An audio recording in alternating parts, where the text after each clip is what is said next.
Much of what we believe to be true in the world is about perspective. Two people can perceive the exact same event and yet view it very differently, depending on their personal background, depending on how much they know about the situation, depending on what they know about the people who are involved in that scenario. It's all about perspective. The angle from which we observe a situation will affect our judgment. This isn't limited just to the way that we see other people, but to our entire worldview. Shabbat Chukat begins with a very, very strange law.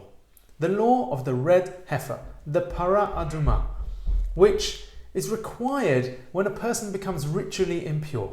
They have to go through a very odd process.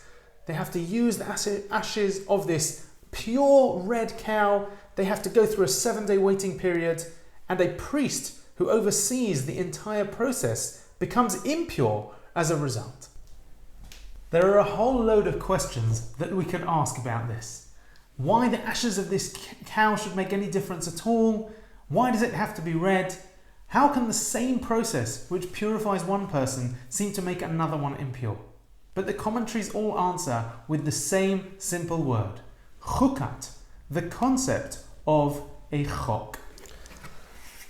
Chok is the recognition that there is something beneath the surface of this world, an undercurrent that is all but invisible to human beings. It represents that which is beyond us on an intellectual level. We cannot reason with everything in this world, and there are some things which we simply cannot comprehend. But if that is the case, then how do we come to grips with it? The answer to that is perspective.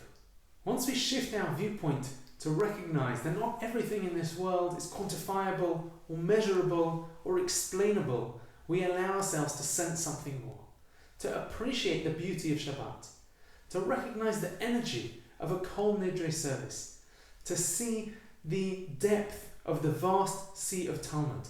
And all of that just requires a slightly different perspective. The Chok reminds us that when we don't understand God, or the Torah seems very strange, that what we need to do is adjust our sights. And if it still seems unfathomable, then we look again.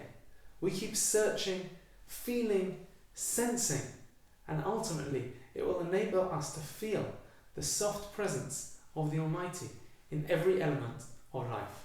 Shabbat Shalom.